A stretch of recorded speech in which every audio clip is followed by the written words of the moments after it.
Hi everyone, this is Cherry Enchantress, and I'm here with a flip through review of the Haunted House Tarot.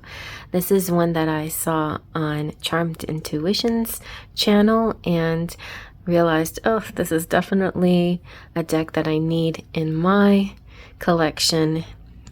I'm trying to slow down with adding decks to my collection, but as far as Daily Dust and Halloween and romance, which is what I'm all about, this is the perfect deck for this time of year. So let's take a look at the beautiful Haunted House Tarot. It comes in this little tuck box. It's a Low Scarbeo deck, and usually the Low Scarbeo comes in tuck boxes. Every once in a while you can get like a big kit, and so if you know that this comes in a big kit, please let me know. Most of the time too, Low Scarbeo has a nice small booklet, and it has multiple languages and just kind of brief descriptions, which can be quite interesting at times. But there's the other languages right there. Okay, and then this deck has a couple cards that come with it. Just sort of the header card. The backing right there is pretty nice.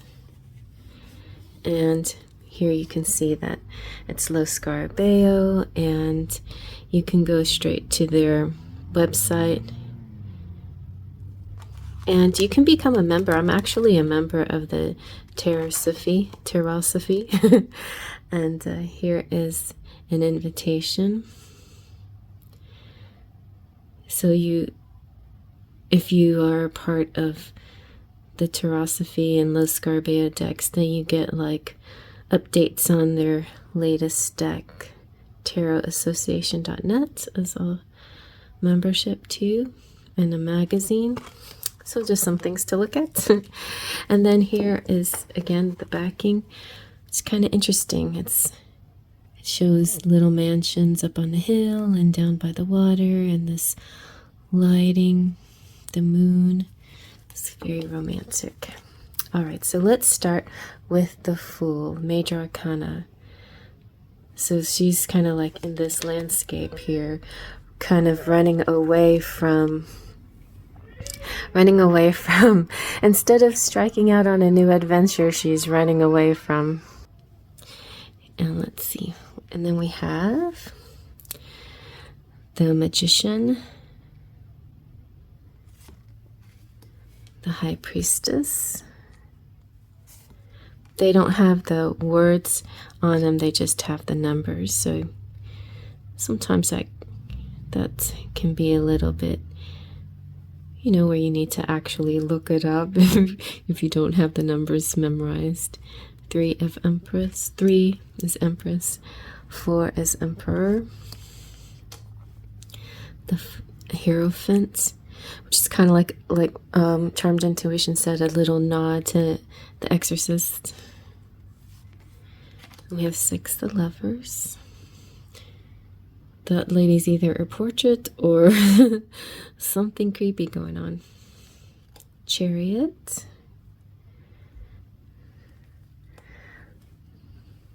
And then this is Strength, right? Strength. So for example, this one is saying, Raven gazes in the mirror. So this woman is named Raven. And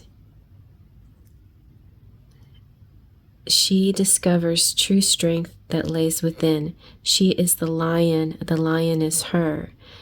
The lemon skate necklace, the lemon skate necklace reminds her of the infinite nature of the universe. Power, kindness, discipline, gentle, patience, prowess, composure, fortitude, and endurance. Interesting also, just to back it up a little bit. So this is kind of like a story. I think I feel like I'm going to tell you about everybody here. All right, let's go back. So, the Fool. This is Raven. Her name is Raven Wandsworth, and she's the protagonist. Your journey has begun. The adventure starts, and what has started can't be stopped. This is innocence, beginning, potential, pilgrimage, open, madness. And then the magician is the butler. The butler holds the key, and he's the trickster of the house with one hand in the unseen. Nothing escapes his watchful eyes. This is skill, power, talent, precision, ambition, and mastery. And then the high priestess is the eternal witch. She is sequestered in the sacred space of the mansion's greenhouse and works in knowing silence, inner self, knowledge, authenticity, mystery, faith, silence, wisdom, and intuition. And then the empress is the lady of the house. She is pregnant with possibility, soft and inviting. She has a nurturing touch towards all who come her way and holds the magic of creativity in her palm. She represents sensuality, creation, birth, pleasure, joy, elegance, beauty, and femininity. And then the emperor is the man of the house. He rules his perceived domain, control, stability, rules, strength, masculinity, domain, and limits. And then the Hierophant is the local priest. He performs an exorcism on Raven, who wakes in the middle of his dark ritual. He will drive the demons from her body, or is the priest the one possessed? Religion, dogma, tradition, guidance, ritual, hierarchy, and instruction. He does look a little scary, doesn't he? Yes, and she's almost like saying, hold up, what are you doing? And then the lovers, this is the enraptured couple. Raven stumbles upon them and can't tear her eyes away. See, I knew it. How does it feel to be loved?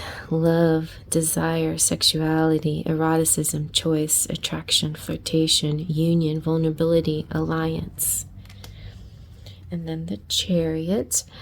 A strange chauffeur opens the door. Where do you want to go? Conquest, driver's seat, action, travel, movement, confidence, and energy. And then here we have Raven. She's gazing in the mirror. We have the Hermit, the groundskeeper. He shines his lantern for all those who would see. This is spirituality, isolation, solitude, retreat, withdraw, philosophy, sagacity. What's sagacity? Somebody tell me that. Meditation.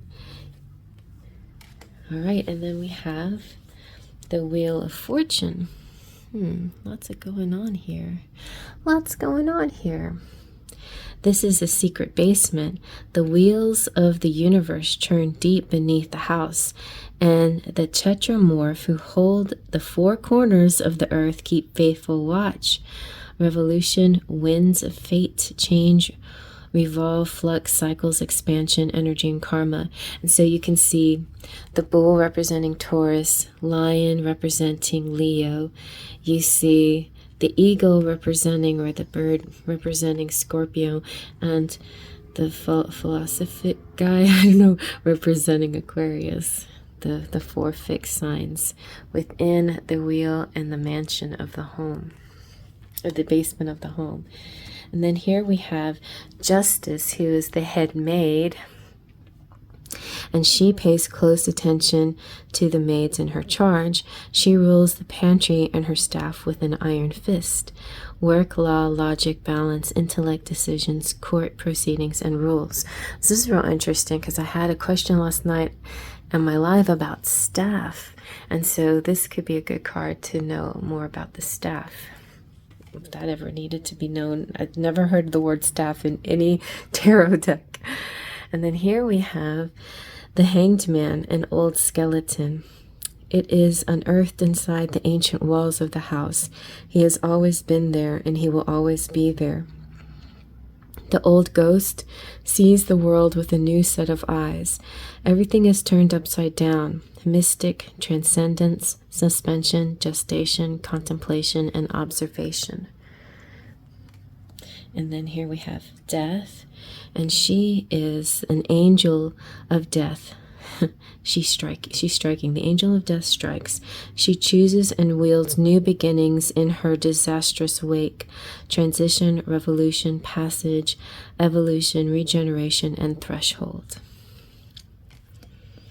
And then we have Temperance.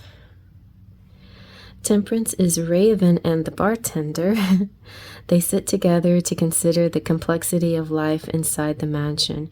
The bartender is always pouring, blending, and mixing oppositional elements, synthesis and complexity, alchemy, blending and healing, equilibrium. This is kind of a fun way to learn the tarot, I'll tell you that. So, and then we have the devil. This is Raven's shadow self. It enslaves the lovers with her jealousy. Perhaps she enslaves herself. Are you the devil or the victim? What or who holds power over you? Shadow, darkness, power, control, temptation, obsession, hedonism, deception. And it's interesting to me that it's this. I when I see the devil and the two people chained, I never think of it that way. that she, like, well, it's usually like a masculine devil and he's enslaving, but for some reason I never think of it as the thought of a connection, or the thought of a love connection can be so powerful. Sometimes it enslaves you. It kind of can take over you, like obsession. But obsession is just a word, obsession. But this feeling of being so enslaved by this desire can put you out of balance sometimes, right? For sure. Big time out of balance. And then here's the Tower. This is lightning strikes the house with frightening force. Whatever fit must be destroyed. It was never meant to be. Storm and breakdown and ruin and tyranny and exile, overthrow, chaos, revelation, shock, and breakthrough. And then the Star. This is Raven's catharsis. The storm has passed. Peace is restored. Raven finds new clarity, inspiration, tranquility, hope, optimism, harmony, and cosmic energy, and also cleansing. The moon is Raven's journey home. Our final destination is never exactly as we imagine. Life is mystery. Mystery is life. Play with the mystery. It waits for you with open arms. Embrace the unknown, dreams and subconscious mystery cycles, fantasy, illusion, occult, and the psychic realms. And then the Sun is Raven's glory. One thing that I liked about how Charmed Intuition, how Liz described these cards, it's like in a horror movie, sometimes you go through a lot of the darkness, and then you have a reprieve where you see the sun again and you can breathe a sigh of relief, and everything feels normal again for a little bit until the mood changes and you can hear it in the music, and then the color of the sky might change or whatever. But there's always those moments, because you can't have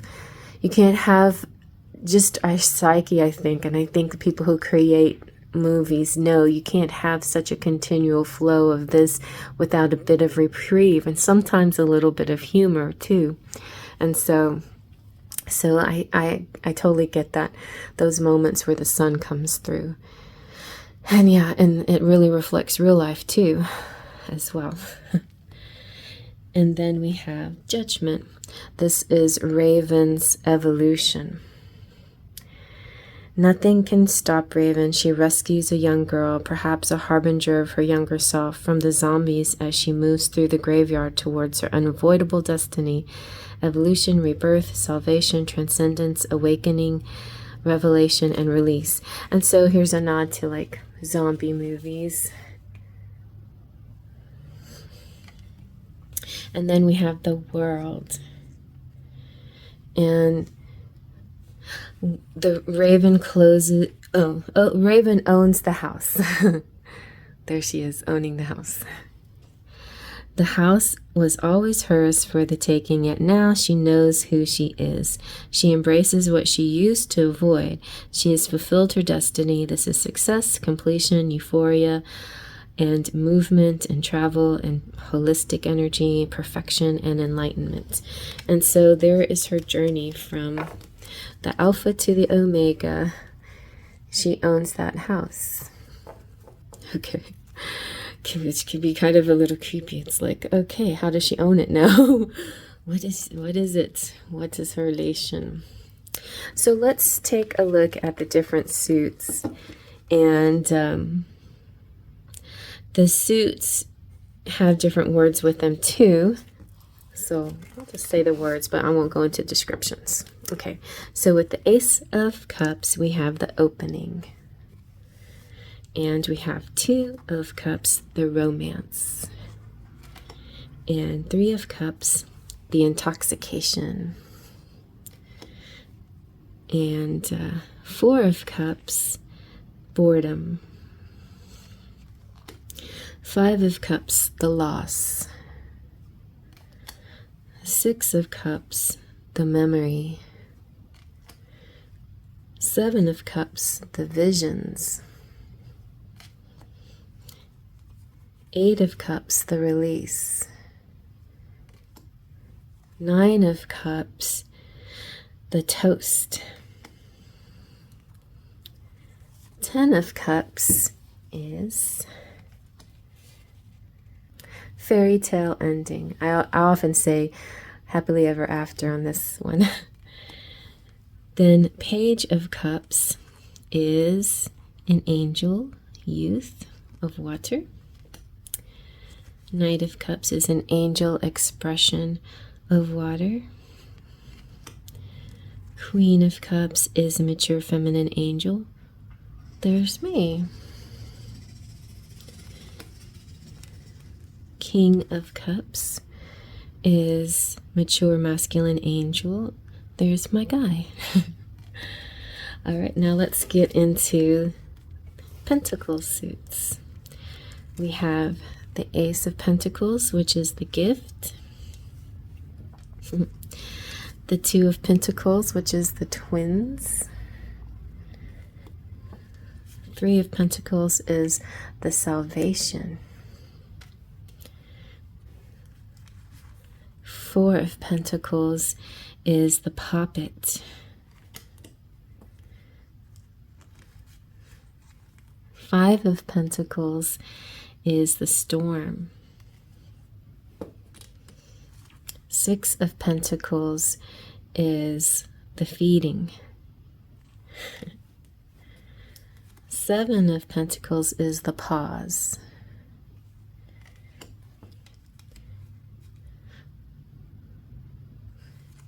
8 of Pentacles is the witch's work. 9 of Pentacles is the inheritance. 10 of Pentacles is the book of life.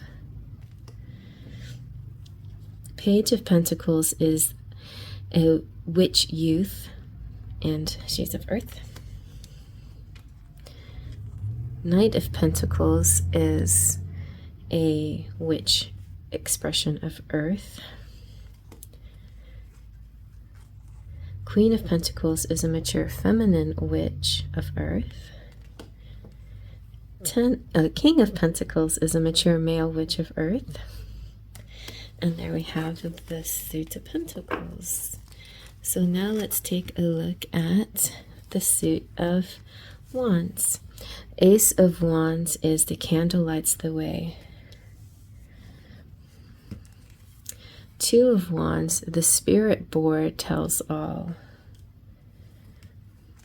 3 of Wands, what's that noise? 4 of Wands, the disturbance. Why is the 4 of Wands the disturbance? 4 of Wands usually is my happy place. Okay, let's read the 4 of Wands. Raven discovers who and what has created the disturbance. There is strength in their numbers, power in their purpose, gathering, celebration, stability, happiness, freedom, arrival. Okay, okay, okay. 5 of Wands, the end of peace. 6 of Wands, the release. 7 of Wands, the defense. 8 of Wands, the advance. It's getting heated here. Heated, haha. Yes, Wands is heated. And 9 of Wands, the escape. Dun, dun, dun. 10 of Wands, the burning. Oh no. Page of Wands is a vampire youth of fire.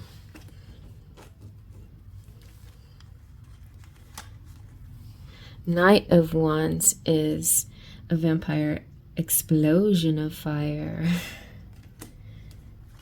Queen of Wands is a mature feminine vampire of fire. And King of Wands is a mature masculine vampire of fire. All right, now let's take a look at the suit of swords. We have Ace of Swords. The sword is a weapon. Oh, that's not good. 2 of Swords, the meditation.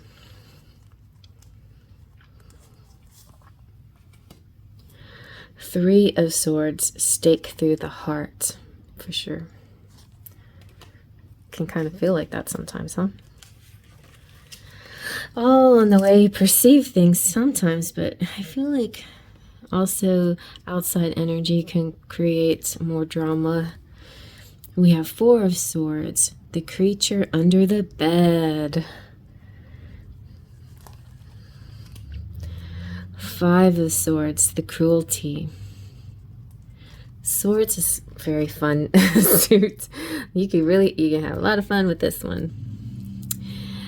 And the 6 of Swords is the shipwreck. The 7 of Swords is absconding. 8 of Swords is suppression. 9 of Swords is the nightmare. Yeah. It's kind of like they didn't have to do more than just the traditional Rider-Waite image for that one. 10 of Swords is the ending. Or is it? The story is over. The chakras are activated. A new day begins. Are you ready to wake up? Ruins, completion, final transcendence.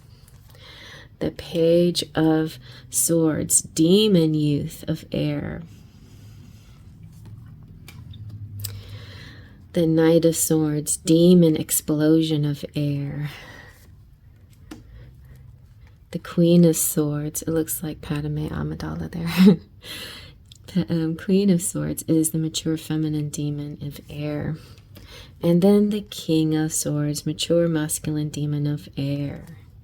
Oh, it is such a nice, interesting deck here. It'll be interesting to know what kind of stories come out for readings. But I'm not sure if I'll do this past Halloween. Maybe sometimes, because it does have quite a dark energy to it. But it's got some lightness to it too.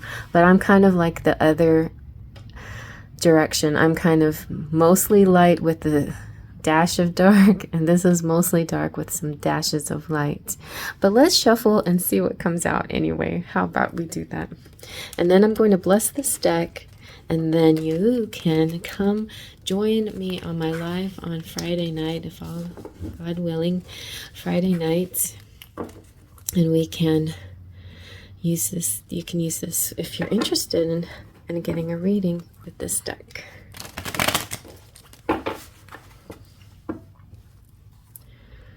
And shuffles nicely because it's made of the material that even back shuffles already, which is kind of nice.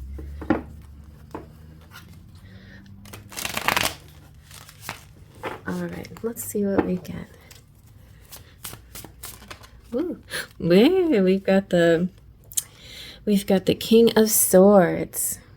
No, Wands. King of Wands. Yes, King of Wands. I think he's like, to me, of all the kings, he looks most interesting. Of all the horror and horror story stuff, my favorite horror story type stuff is vampires. So yeah, and I like witches too. Vampires and witches. I don't like possession, demon possession, and I'm not very fond of slasher mutilation stuff.